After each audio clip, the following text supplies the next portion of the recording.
Okay, so welcome back. I hope you all had a good lunch. Welcome back to NIFA Listens, Investing in Science and Transforming Lives. So this is our third stakeholder listening session. We're halfway through the day. And so I would like to invite Mr. Rob Benetton from the University of California Cooperative Extension to provide his comments. Welcome, Rob.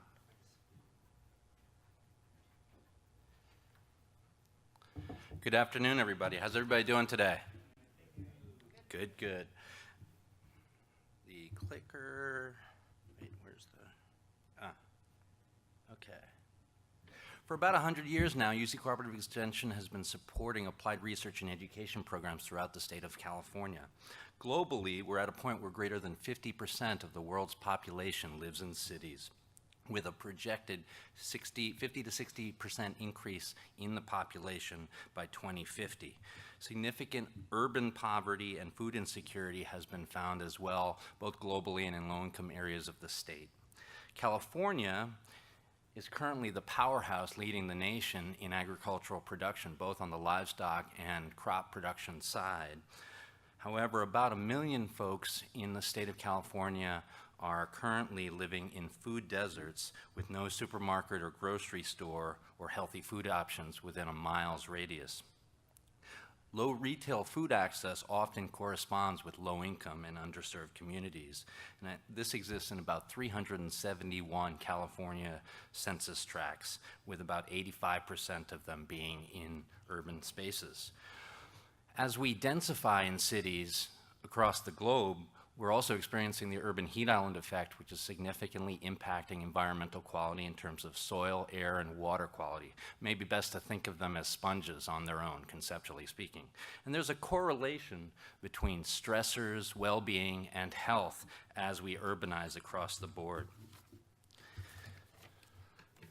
And so there's a balance of benefits and burdens that occurs in terms of environmental quality and food insecurity in those urban spaces as well. And urban ag and urban forestry programs bring a set of stacked benefits, including social and community impacts, health, environmental, and social impacts as well. And so urban ag is best described as growing, marketing, distributing food in and around cities. Examples abound. There are many hybrids. It's very hard to place urban ag in one category. They are not usually all nonprofit or for-profit. They're usually fairly small in scale. And so the cooperative extension method is really about approaching urban agriculture and also urban forestry with applied research to identify problems that the communities designate, and also following those with needs assessments and responses and or interventions that are programmatic in monitoring those and improving them over time. So what are urban farmers' needs? We, in 2013, in UCA&R did a statewide needs assessment, finding the challenges and barriers, many of which are shared with rural farmers, such as land access, crop and pest and water management, and profit margin issues, market models.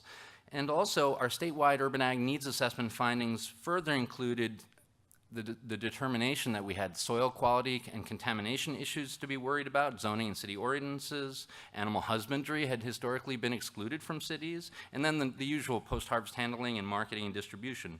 Additional concerns were around state and local regs, liability fines, heavy metals, small business risk management. We have mapped about 160 East and South Bay urban farm, community garden, and school garden sites in A&R. We're also developing partnerships across institutions and community-based agencies as well. This is one with a number of universities in the East and South Bay. And there are many issues across the board, including land access. Land use policy is another area we're providing some technical support on. And in addition to that, the many opportunities, we focus on the cradle to the grave. We have a 19 garden, daycare center garden program through the UC CalFresh program, one of our proudest efforts. So UCA&R and the urban ag and urban forestry programs within UC Cooperative Extension are about healthy food systems, healthy environments, healthy county residents for a healthy California, so that ultimately we can get to this, a multifaceted set of vibrant, multicultural communities with a plethora of benefits that are integrated between urban forestry, urban ag, and all the benefits thereof.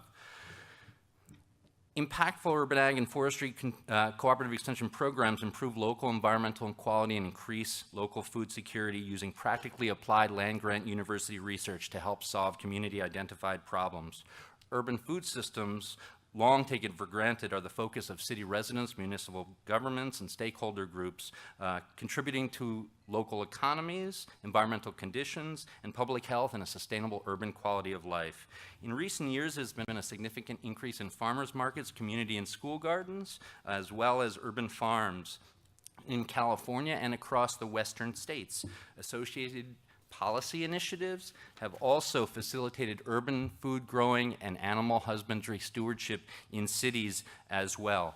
Cooperative extension research programs ultimately help bolster all of those and augment facilitated broad food system change. And UCA&R and the cooperative extension system in the western states are poised to make that happen. My understanding was it was more on the 5-minute side, so I'm actually close to done.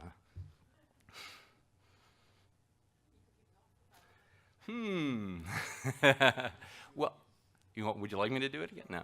How about, are there questions?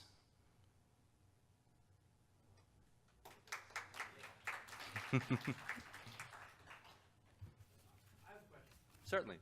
What one or two major metrics that you can point to say we're making progress towards that?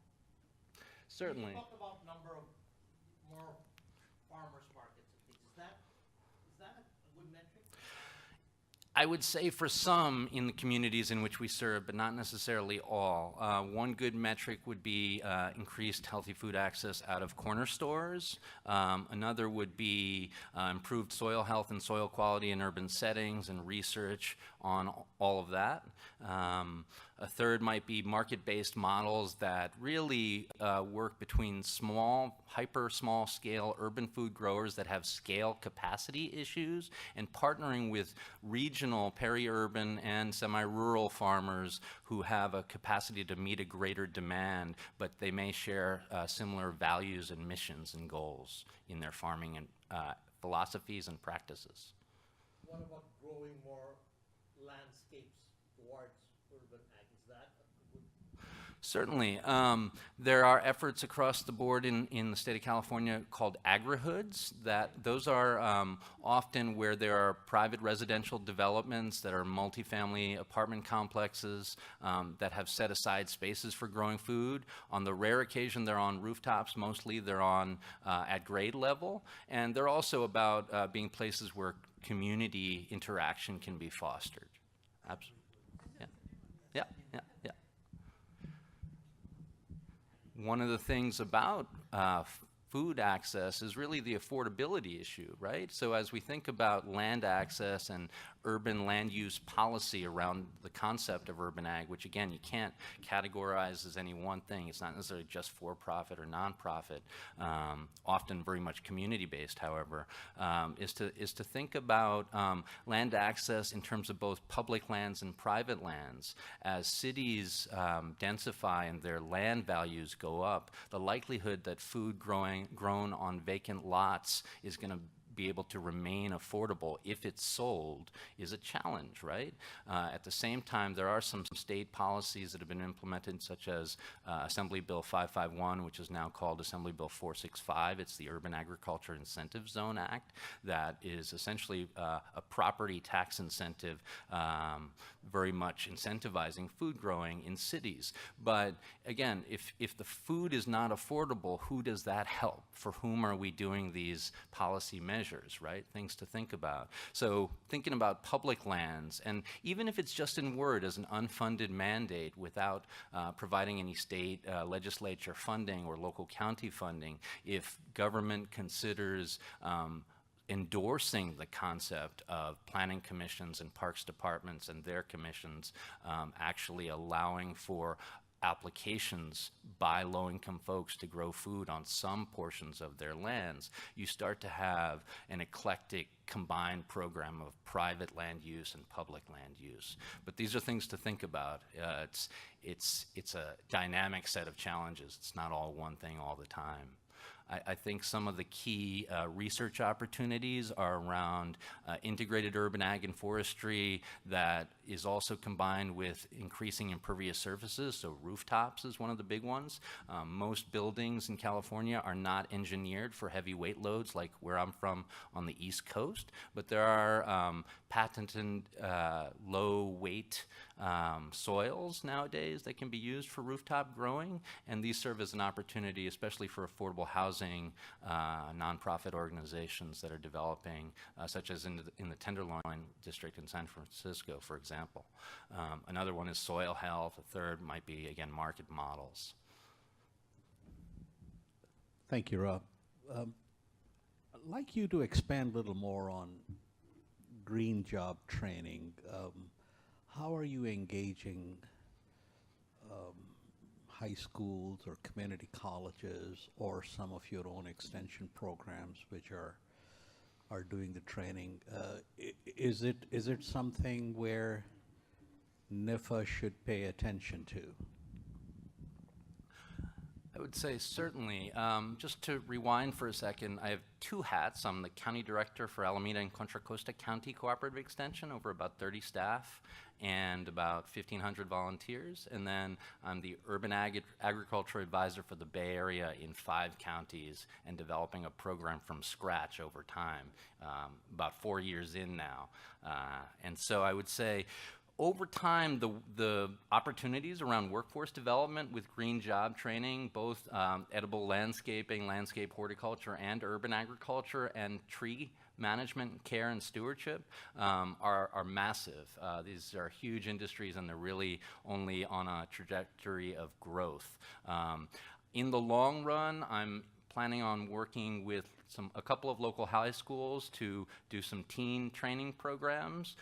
They will be modeled off after an Ohio State University Master Urban Farmer program, but geared towards a slightly younger age bracket.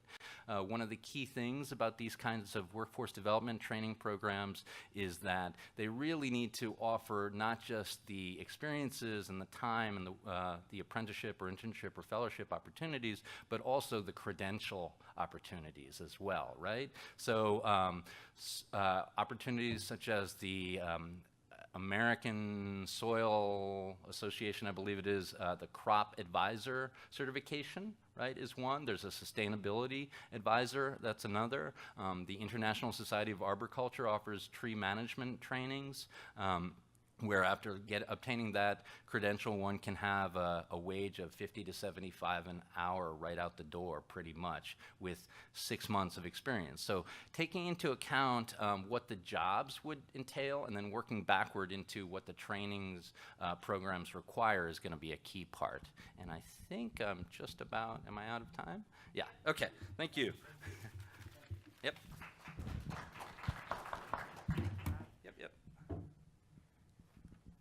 Okay, great. So our next speaker is Gail Langelato. Did I say it right?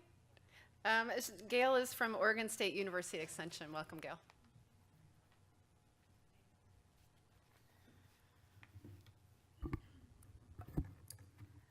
Okay.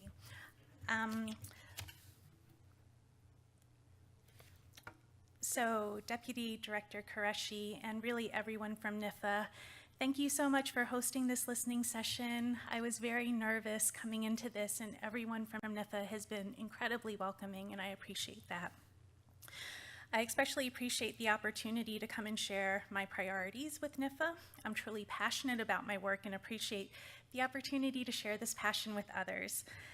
My top priority in food and agriculture research, extension, and education is consumer horticulture, and today I'm here on behalf of the National Initiative for Consumer Horticulture. As my colleague Missy Gable already mentioned, consumer horticulture is the cultivation, use, and enjoyment of plants, gardens, and landscapes, as well as related horticultural items and services. So in one word, consumer horticulture is gardening, but really it is so much more. It's everything from landscape design and maintenance to arboriculture to even mulch and gravel services. Consumer horticulture includes the plants and the pots and the garden books that you might buy at a retail garden center. It includes home gardens, community gardens, school gardens, gardens in senior centers, and even in correctional facilities, public and private botanical gardens, downtown landscapes and streetscapes. Given this diversity, it should be no surprise that our stakeholders are similarly diverse. Still, our group is unique because a lot of agricultural research has focused on the production end of agriculture. We're really focused on the end user of these agricultural products.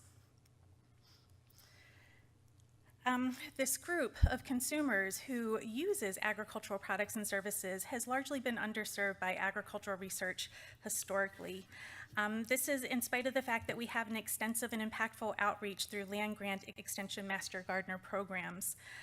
Most of the research that master gardeners use has been derived from research that was conducted in conventional agricultural systems. And of course, these systems vary a great deal in size and scope. They're very different than the normal backyard garden. Extension master gardener programs have an incredibly wide reach. We are present in every US state except for one.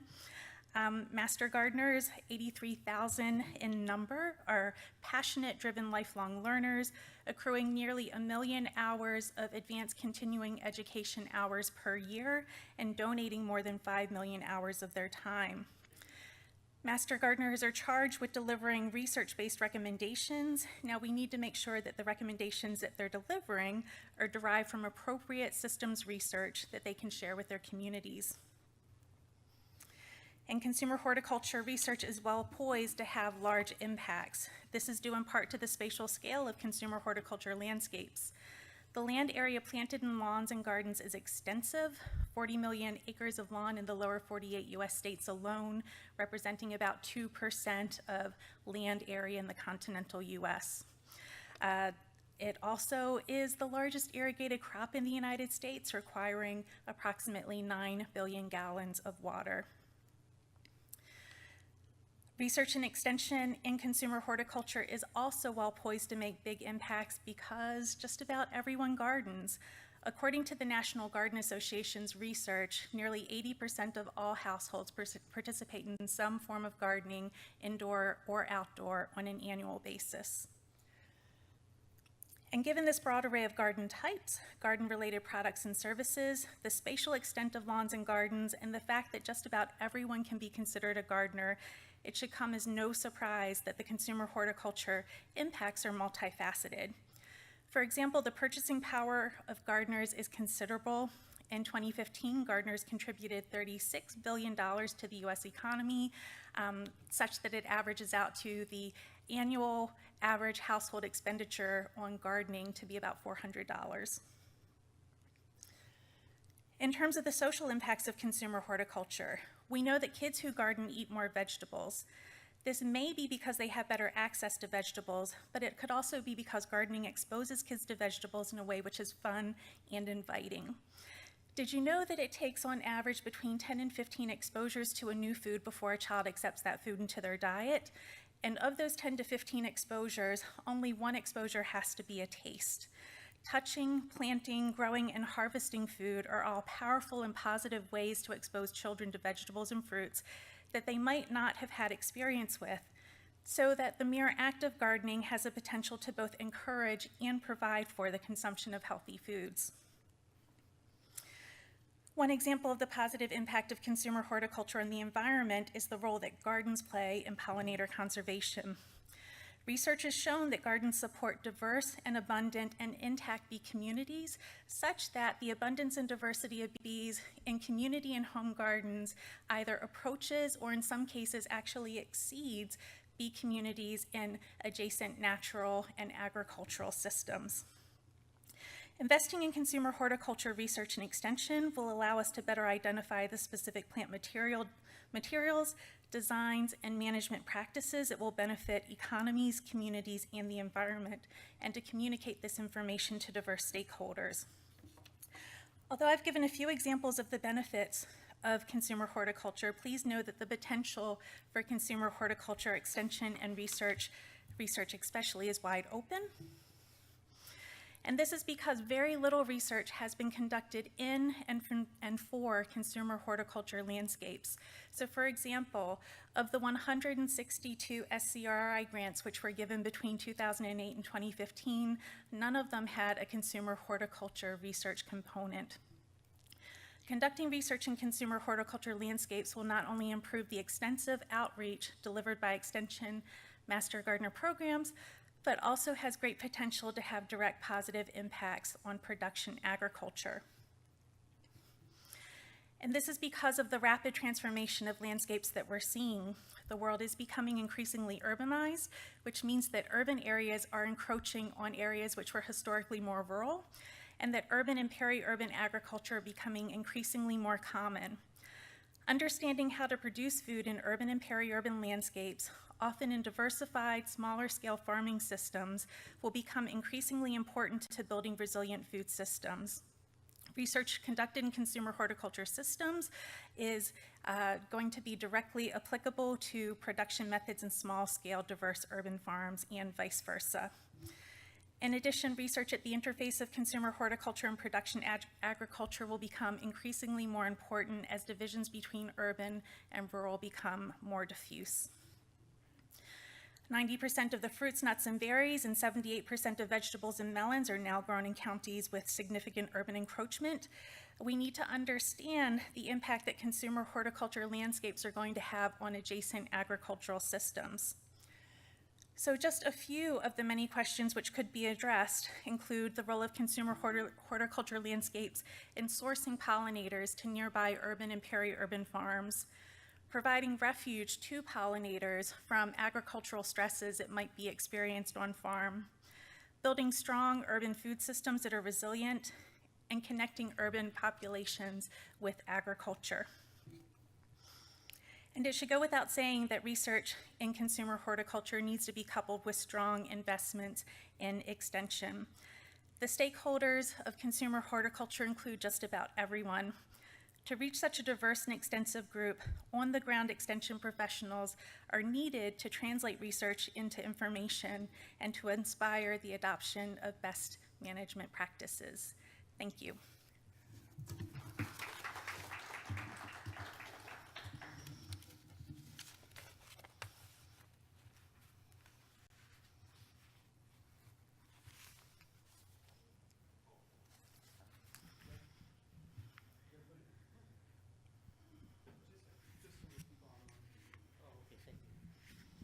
How is your initiative organized? How is our initiative organized? We're really a grassroots organization that includes representatives from industry, nonprofit, and academia who've come together to try to identify high priority research and extension projects that we can use to serve the diverse stakeholders in consumer horticulture industries. How do you get together? Do you get together online? Do you meet once a year? I mean, are you organized with a leadership framework? I'm kind of Sure, curious. thank you. Sorry, I forgot to ask those questions. We do have a leadership framework. We have a chair, we have a vice chair, and then the secretary. We meet every other week via conference call. Because we are across multiple time zones, that means that I need to get up at 6:30 a.m. every other Tuesday for a 7 a.m. conference call. We have met in person 2 times previously, and thank you so much, NIFA and SCRI. We did get a planning grant for this last term, so we have an upcoming meeting next July where we're going to meet in person and really identify and articulate those high priority research and extension projects. Thank you.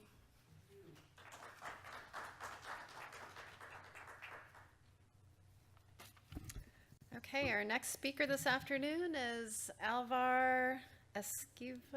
You're gonna have to help me with that. Alvar is from the Public Policy Institute of California. Nice to meet you. Hi, hello. I'm Alvar Esquiva. I'm a research fellow at the Public Policy Institute of California. We are a nonprofit, an independent and non-partisan research group that do research in many issues, but I specifically work with the Water Policy Center. So I'm going to talk about water, that is, as all of you know, one of the main inputs that we need to grow food. So what I'm going to talk about is about economic tools to try to adapt for new conditions. In California, we have had overexploitation of our aquifers. We have been overdrafting most of them, and there are new laws that ask for sustainable groundwater management. So, and this is an issue that can affect greatly agriculture here in California. And it's not only in California, we also know that many other Western states have similar issues. So we think that this is a great opportunity, and thanks NIFA for organizing this, to kind of scale up some of the approaches that we are taking. So as I said, I'm going to talk about economic tools and some examples to apply in the San Joaquin Valley. So the San Joaquin Valley is it's one of the most important agricultural regions, not only in California, but also in the United States. It produces 50% of the economic output of agriculture in California. It's about over $25 billion in revenue every year. But there's also other issues. You know, we also like to present this thing that it's also societal or a socio-demographic issue in the valley, because as you can see in the right bar chart, employment, GDP, and revenues in the valley are really impacted by agriculture. Over 20% of revenues are directly or indirectly related with agriculture in the valley. So we are presenting here how farmers have been adapting throughout time. This is crops since 1960, and actually this is economic output from crops, from different crops. And what we can see here is that we have been increasing kind of steadily our economic output in the valley. During the last years, and this is the yellow area that you have there, it has been related with, especially with orchards and vegetables, but also livestock. It's a really important kind of farming pattern in the valley. The problem here, the valley faces a long-term water imbalance. We have been relying, and this is a thing that has been highlighted during this last drought, in the 2012-16 drought, but it's a historical thing. We have been doing the same during many years. We did an assessment that we released this March. We assessed that about 13%, it's in the right, on your left, sorry, pie chart, about 13% of the water used in the valley is actually unsustainable groundwater. So that's a problem. If we want to manage that sustainably, that means that we have to reduce at least 13% of our water use. So the state in 2014 passed a bill saying that we have to form new groundwater sustainability agencies and develop sustainable plans for the future. So we have to reduce this, actually to avoid this imbalance and to be balanced over the long term. So as I said before, we have to reduce this at least 13% of the water use or get new supplies. That it's kind of challenging. But there are many other consequences. And especially this is a really important issue in the San Joaquin Valley. And this is because of that we are focusing here. As you can see in the map, these kind of orange, red basins are the San Joaquin Valley, and these are the critically overdrafted basins in California. Most of them are in the valley. But it's not only about water. There's many other issues related with water and agriculture in the valley. We have nitrate problems in groundwater that it's affecting actually drinking wells. We have salinity in most of the west side of the valley that also is, limits crop productivity. We have a really poor air quality, one of the worst air qualities in the region. That if we also go with more water scarcity, we can increase this dust and following lands. And we have also a highly altered natural ecosystem. So our approach is that you cannot take one kind of single problem alone. We have to try to look at different, all the ecosystem together and all the problems that we are facing in the valley. So what we have seen, and I will talk in the last slide about a report that we already released, is that we need flexible adaptation strategies. But there are many hurdles that can impede them. For example, we have institutional hurdles. In the map that you see there, every of these small circles, it's a groundwater sustainability agency. There's over 250 that has been just formed this year. So you have more than 250 groundwater agencies. We have thousands of irrigation districts, cities. So there's a really complex institutional system over there. We have many regulatory limitations. There's also problems or challenges with farmers' behavior and how they behave in the future with these limitations. And also there's infrastructure constraints. So we came here because we think that there are economic tools that can support adaptation. When you ask about what's the major problem in the valley, it's like adapting to groundwater sustainability, to me, can generate many economic disruptions because a big chunk of water that we can take out, and it's a big economic problem. So for the solutions, we think that there are economic tools that actually can help in adapting to this new scenario. So we are just as some examples that we have seen over that are being researched right now. We need incentives, economic incentives to promote groundwater recharge during wet years, at the same time that we allow to extra pumping during droughts, because it's the way that the system works in the valley. There's already studies working on these kind of isolated studies on how much water is available to recharge and which tools of these economic tools could we assess. Other things that we could help also are water markets to reduce the economic costs of groundwater limits. We could kind of reallocate water to the most valuable uses at the same time that we have to take into account equity issues and other issues. And finally, also, there's another example that could be mitigation tools to mitigate, externalities.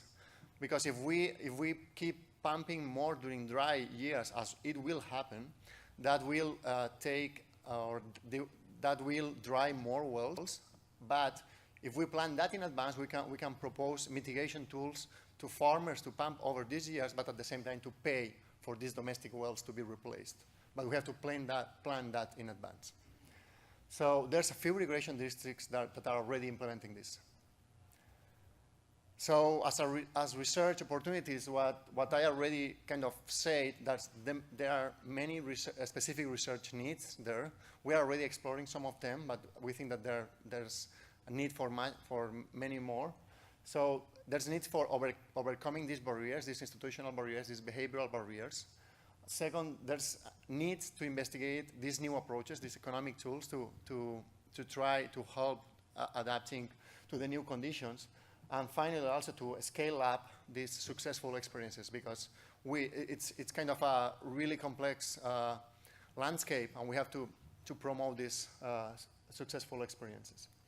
As I said, we already published kind of a preliminary report in March. It's called Water Stress and the Changing San Joaquin Valley. And we are working now in a book-length report for next year. But I think that these problems will take much longer to be solved. So there's a lot of need for new research here. So that's all. Thank you so much. I'm open for questions.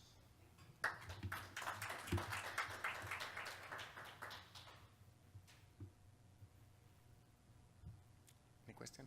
Yeah. You're referring to them as economic tools, as opposed to technology, which is what other people would rather say we should explore new technologies. Why are you using economic tools? What's the context of using economic tools?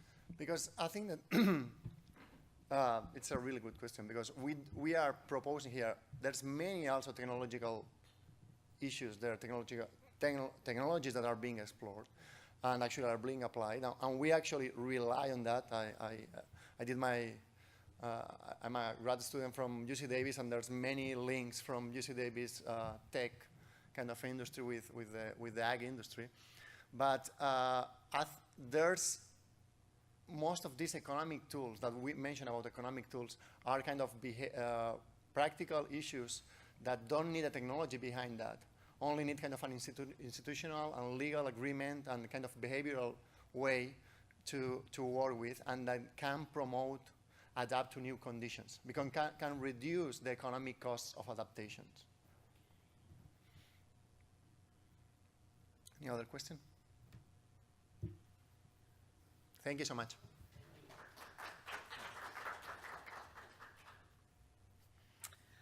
Okay, so next up we have Sean Hogan.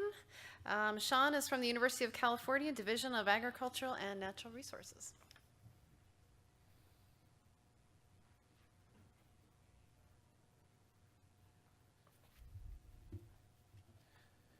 Hello, my name is Dr. Sean Hogan. I am from the University of California Division of Agriculture and Natural Resources, or UCANR for short. I'm afraid I didn't bring a PowerPoint today, but rather a statement that my division thought would be important to add to the conversations of this event. Previous speakers have spoken about the importance of agriculture for the economy in California and the country at large. This progress has been long in the coming. American farmers and ranchers today produce at a level of efficiency, volume, and diversity that was unheard of only 20 or 30 years ago. Much of this progress has been due to innovations in production technology, such as improved seed varieties, field equipment, irrigation, and nutrient system delivery systems. Production technologies like these continue to improve, but not at a slower pace. Today, the big challenges that stand to unlock the next set of incremental gains is the compelling need for innovations in information technology. It's not that we don't have data to help growers plan and manage production. We are in fact awash in data. Thanks to dramatic improvements in sensor technologies, data transmission, storage capacity, miniaturization, and robotics, we have data coming out of our ears. From wireless field sensors that measure everything from soil moisture to plant NDVI, to drones that collect high-resolution imagery on demand in both visible and infrared parts of the spectrum, to processing equipment that can rapidly measure the physical and chemical properties of the harvest. We have unparalleled amounts of data to help growers fine-tune their operations to deal with inherent uncertainties in agriculture. And all of this is getting cheaper and cheaper as the technology matures. The main challenge, however, which we have barely started to address, is turning this massive amount of data into usable information. There are 3 hurdles that need to be overcome. First, these systems were not designed to talk to one another. A farmer who wants to compare yesterday's soil moisture readings with today's drone imagery to fine-tune tomorrow's rates for the irrigation system has a major technological hurdle ahead of them. The protocols for data interoperability and tools that bring together one another under this dashboard are simply lacking or in their infancy. The industry needs leadership that can get everyone into one room, bringing together growers, industry, and academics to figure out how to get data collection systems to speak to one another. The second challenge, which is connected to the first, is that the analytics we use have not kept up with the data. Many of the standard techniques for data analysis we use today were developed decades ago for analyzing data from satellites and weather stations. Today's data is richer and finer grained. As an example, we routinely create 3-dimensional models of orchards within my personal unit and field crops using drone data. This is not hard to do, but little is done with this structural data outside of research projects. Another example where data is frequently thrown away is the extremely fine-grained detail we can get from drone imagery and other sensor networks. More often than not, this detail is simply averaged out. We could take a lesson from medical imaging, which is learned decades ago, to use artificial intelligence techniques to rapidly scan for and find abnormalities in high-resolution imagery. The third challenge that we see all the time is getting the development of information technology out of the research labs and into the farms and ranches. Scientists like myself are good at working with data, and we understand plant and animal biology, but we're not familiar with the 99 other things that growers need to deal with, from labor to timelines to financial realities, internet connectivity, and privacy issues, among others. We need collaborative projects with benchmarks for success,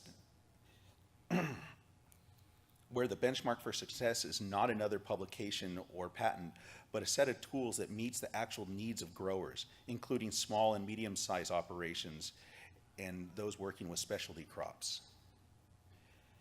Improved information technologies and sciences that advance the connectivity of systems are the low-hanging fruit that will allow us to better leverage the huge and growing amount of data for the next generation of agriculturalists to improve their efficiency and sustainability.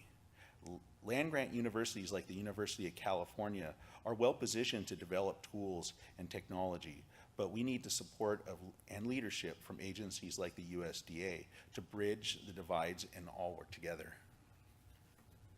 And with that, does anybody have any questions?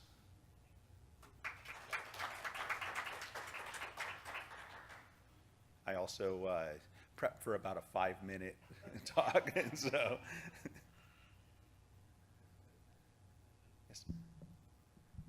You mentioned this link between kind of research, science, and kind of practical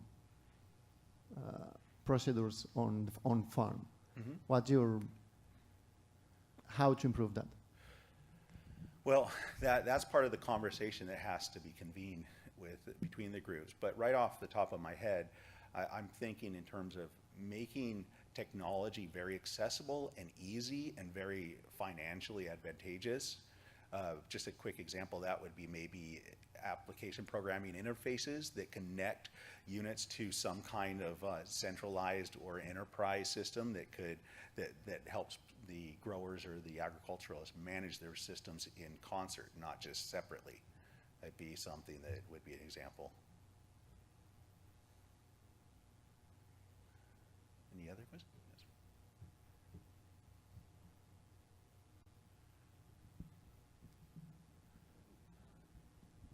Have you thought about how this interface between, say, private and public would work also when you have big investments with many of the agriculture companies like John Deere or so forth? How does the role of the public institution fit along with that? Well, one of the mandates of UCNR and the land grant university system is cooperative extension engagement with the public, because I mean the public space is where it's like the laboratory of what works, where the rubber meets the road, and so the connections between private industries, say you mentioned John Deere, they're at the forefront using technology and testing whether it works or not, and so therefore one of our objectives would to definitely be engaged with groups like this and others.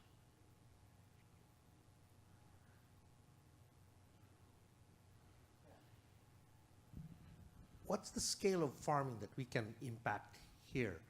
Are we targeting the small and medium-sized farms, which are a lot? Mm-hmm.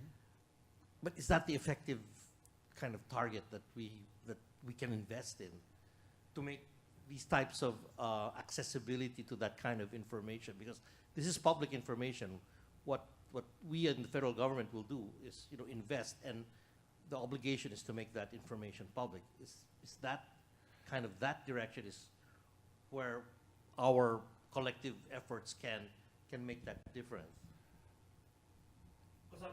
Then I'm thinking of the mega farm, large row cropping industries as well. I mean, it's because they get to play in that space as well. So my personal opinion on the matter would be that the goal would be to develop tools, protocols, and methods that are transferable between any level. I mean, the larger enterprises will potentially benefit in the most, but those same tools that are becoming cheaper and cheaper are more accessible to the smaller growers and just as applicable. All right.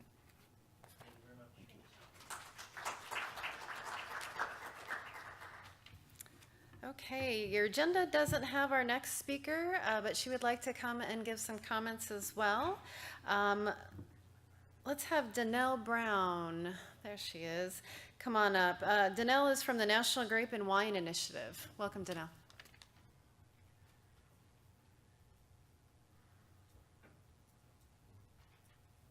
Hello, and thank you for having me. So, as Jeanette said, I'm Donnell Brown. I'm with the National Grape and Wine Initiative. We're a nonprofit organization that advances research for the American grape industries, hoping to make us more competitive and have higher quality across wine grapes, table grapes, juice grapes, and raisins. And I just have a brief statement about our priorities and opportunities for research. So grapes are the fastest growing specialty crop in the United States from all of the ones I just listed. We have the largest plant value of all specialty crops, especially when the economic impact of wine is included, which was recently announced at roughly $220 billion annually. Research funding is vital to the future of the grape and wine industry and our economic contribution. But although the USDA has long been one of the top funders for research, its funding has not grown for research, which is to say that in real numbers, our nation's investments in its farms and foods is shrinking. Specialty crops like grapes have been historically underserved by general research funding programs, and vital research funding comes from NIFA's Specialty Crop Research Initiative and Specialty Crop Block Grant programs, and competition is fierce. But the need and urgency will only accelerate as we seek to make much needed strides in plant breeding, genetics and genomics to improve plant characteristics and adapt to a changing climate, and race to identify and address threats from pests and diseases.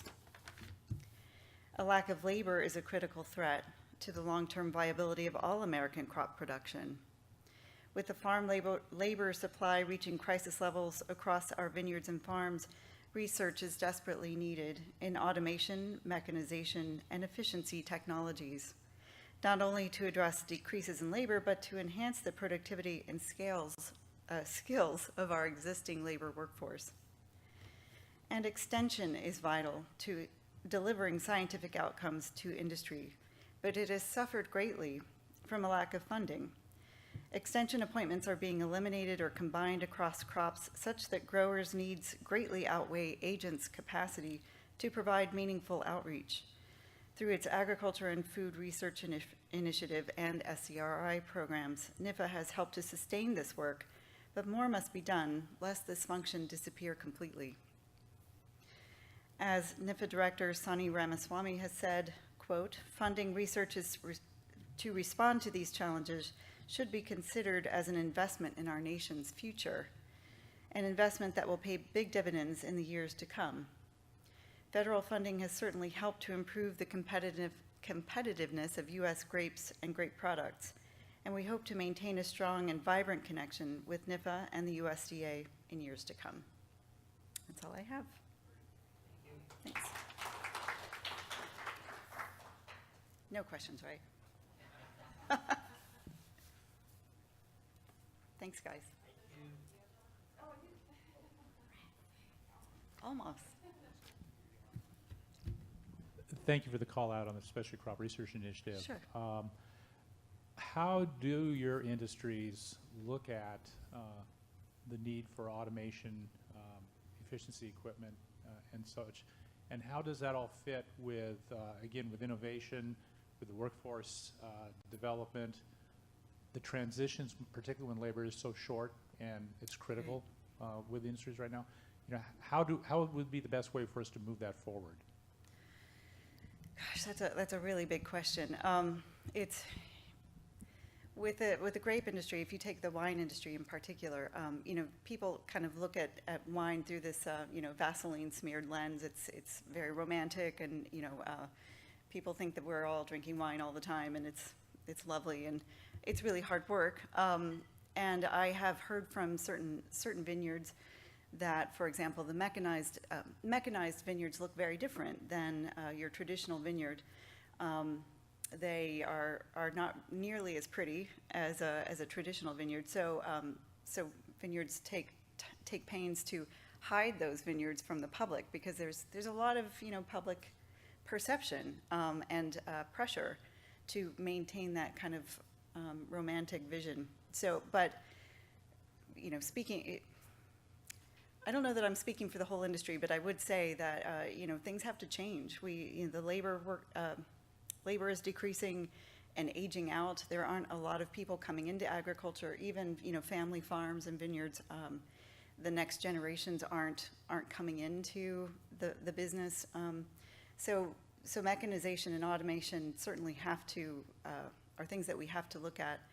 And someone mentioned earlier, the dignity of the workforce, and this will mean changing jobs, as as automation and mechanization comes into play. These mean different types of jobs for people who've been in agriculture for a long time.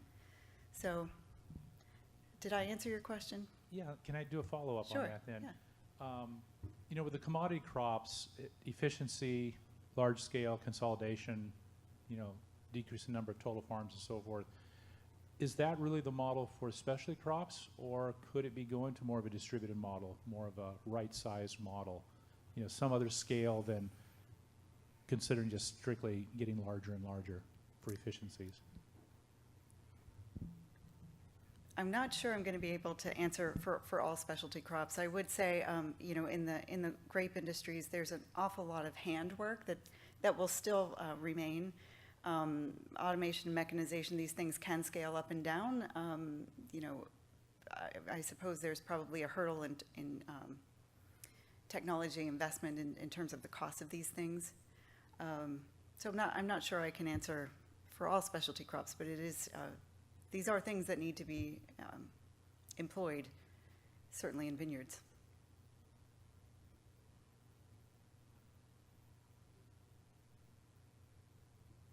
I didn't think I'd get off without Louis asking a question. So Jeff had a very interesting train of thought.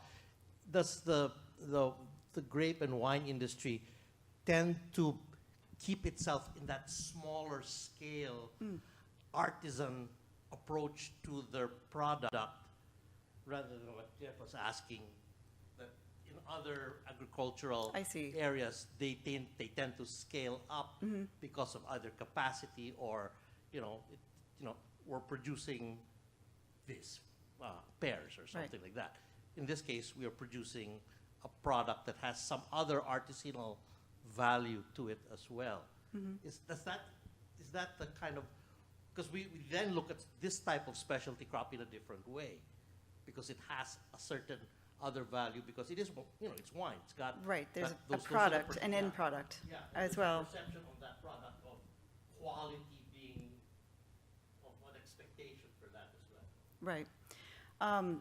Well, in the wine industry in particular, there are a number of business models. There are people who are, retired from a long career in, let's say, technology, and now they just want to have this, kind of a fun thing to do on the side, and they don't necessarily need to make as much money as Welcome, a small producer who's family farm, family vineyard that's been, third generation, and that vineyard is their business. So there's lots of different models in the wine industry. Certainly, we talked about, you mentioned wine as a product. There's juice also as a product. Grapes are, table grapes are their own sort of very aesthetic-driven, beautiful thing that has a lot of more touches than any other grape crop. So it could be different from other specialty crops, the grape industries in general.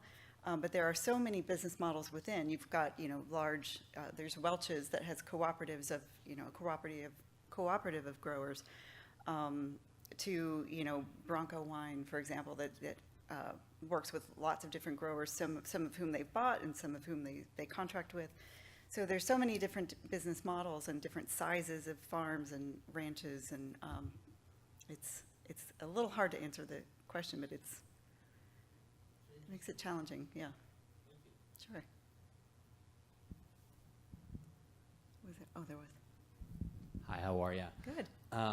So I understand the organic industry is significantly growing. I'm wondering if you're seeing a subsegment of growth in the organic wine industry specifically focused on biodynamics, alternative growing practices, polycultures for ground cover, maybe sheep. I've seen one or two groups that are using sheep as among their land uses in conjunction with the wine growing. So that's the question. Thanks. Okay. Well, unfortunately, we don't, as an organization, really specialize in focusing on organic production. So it wouldn't be right for me to even try to answer your question, other than just, my own observations of, just reading the literature. But I really can't. I would say probably yes, there's been a growth in organic.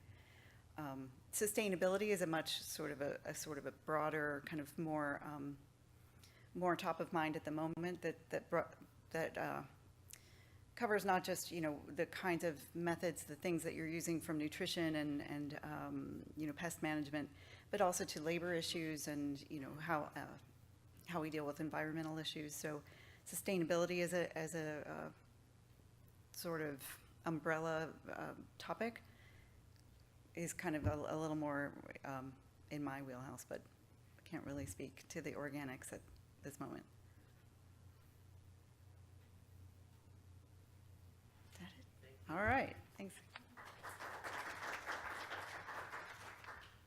Okay, so we have one more speaker that I'm aware of, and if there's someone else in the audience that would like to speak, please let me know. We certainly have plenty of time. So next up, we have David Ginsburg from UC Davis. David.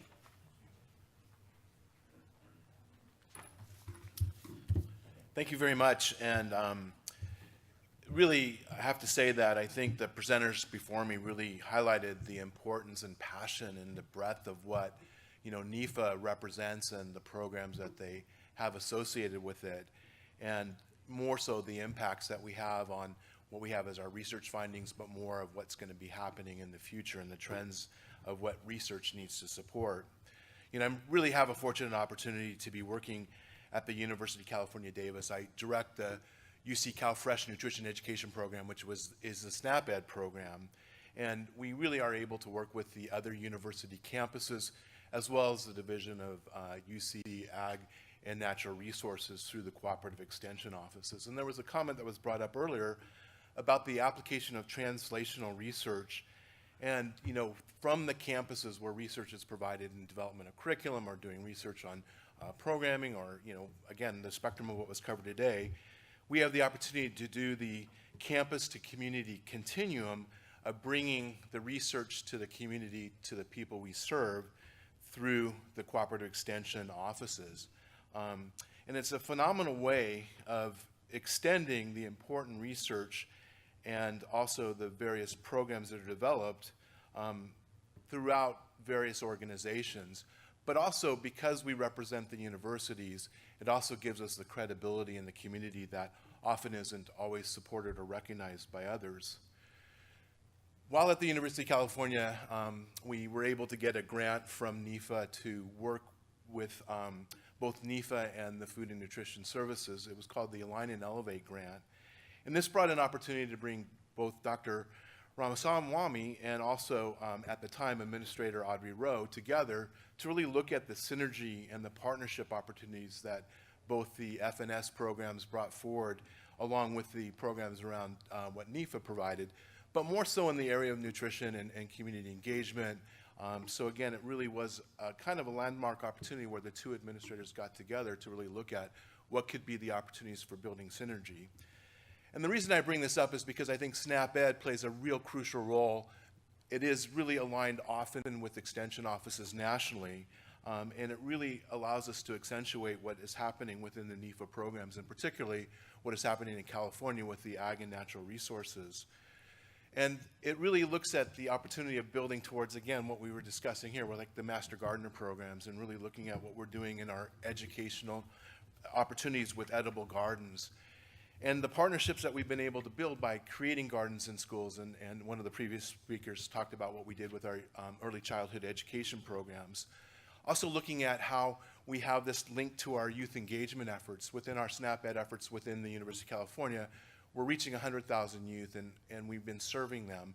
But in the last year and a half, we've transitioned to really looking at how we can engage them and look at ways where they can be partners and be future leaders, whether it be for career readiness, or whether it be for peer-led education, or whether it be through youth participatory action research, and really giving them opportunities to really engage in the programs that we're doing. So examples are, we've had peer leaders, or what we call Teens as Teachers, providing programs in gardens, creating produce stands that they, instead of selling popcorn and candies and things like that, they're able to have on a bi-weekly basis selling produce that, again, they've grown in their gardens. We also see that they're able to bring programs into the cafeteria, and our partnerships in the cafeteria have allowed us to really look at issues around procurement. We're also looking at how we can make sure to maximize the foods being served through tastings, and then also looking at the opportunities to reduce food waste through plate waste studies and things like that. So again, I think our programs linking with the 4-H program, the Master Gardener program, with our FNEP program, and expanding broader than some of the aspects that they do, I think they're great partners and they can work together very well.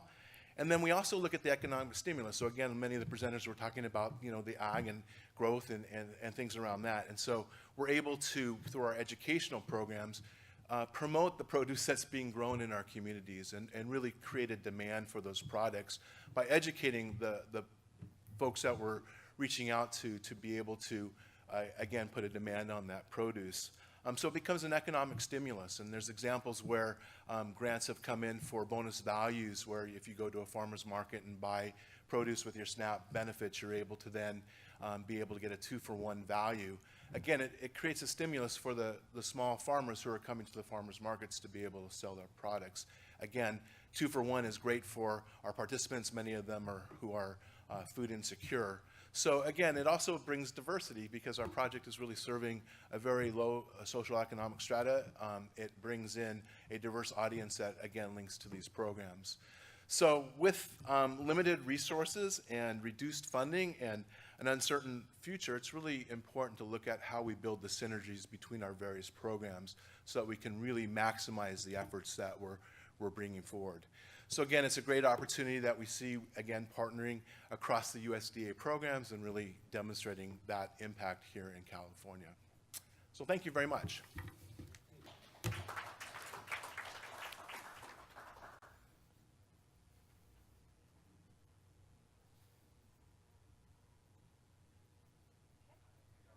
This one.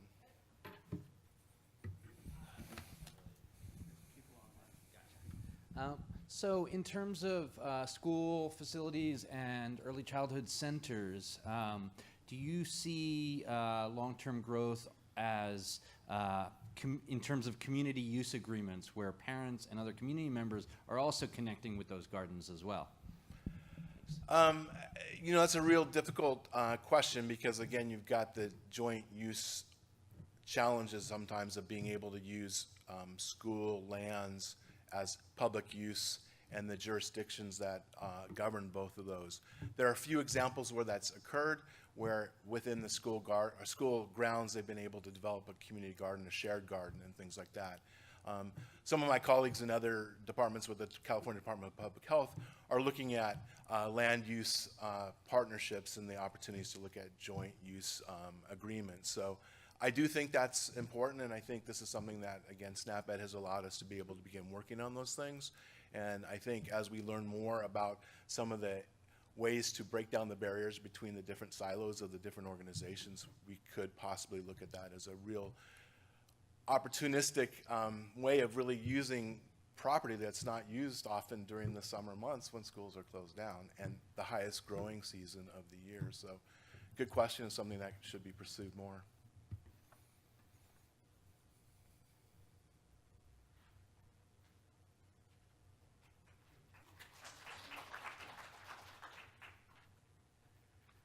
Okay, anyone else that has any additional comments they'd like to make? Okay, if not, it's been a wonderful session. It's been a wonderful day in Sacramento. But before we leave, I'd like to invite Dr. Qureshi to give some final comments.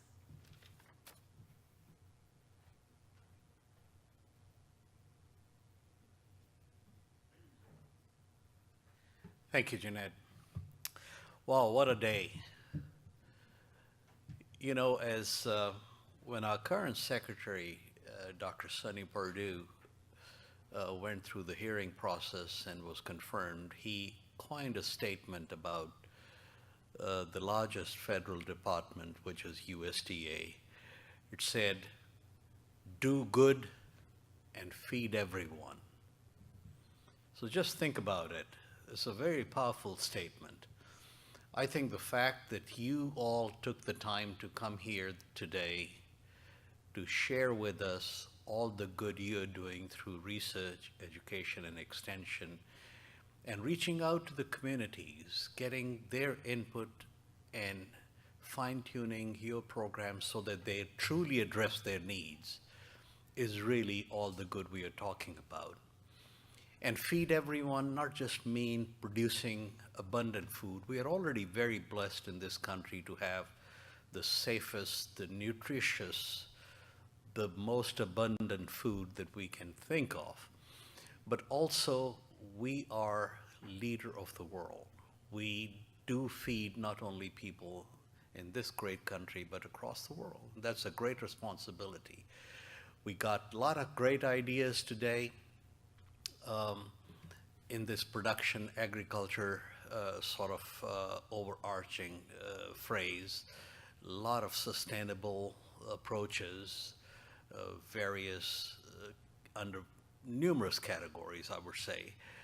But as we say in NIFA that we are not bench scientists anymore, we enable folks like you to do good and feed everyone. And I think all what you have suggested to us today, that's exactly what we are looking for, to strengthen this partnership between the land-grant university system, the cooperative extension system, and our larger external stakeholder partners, the nonprofits, the other federal partners, the commodity folks, the growers, the producers.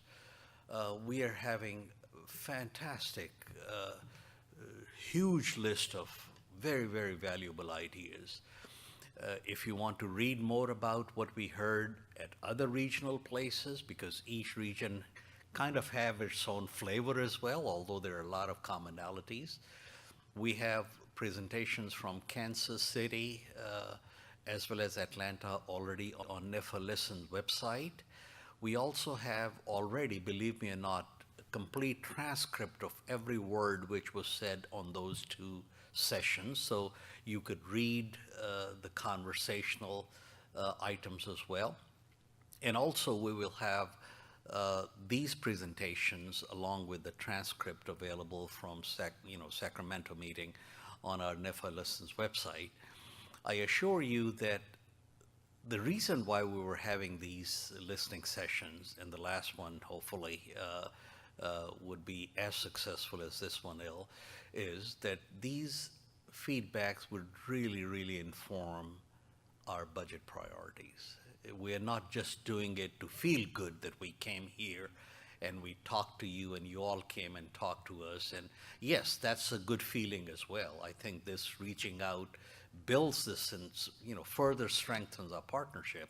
But we want to make these purposeful. And for us, believe me, the purposefulness comes when we take these ideas and prioritize them, let these ideas inform what our budget priorities ought to be for 2018, 2019, and beyond, but also take these ideas and put them back into our request for applications and have these ideas really implemented through research, education, and outreach type of an activity. So thank you so much. I can't thank you enough for taking the time and coming out. But I'm also very, very grateful to my NIFA colleagues here today who really have done tremendous work in the background to make these sessions successful. All the colleagues who are here today and all the colleagues who are not here but are back at the headquarters. So thank you, everybody. We stand adjourned till Greenbelt, Maryland. Our website is still open till December the 1st. You're still very welcome to provide comments electronically and reach out to those who possibly could not be here. But we look forward to seeing you and our partners next in Greenbelt, Maryland. So we stand adjourned till then. Thank you. Thank you so much.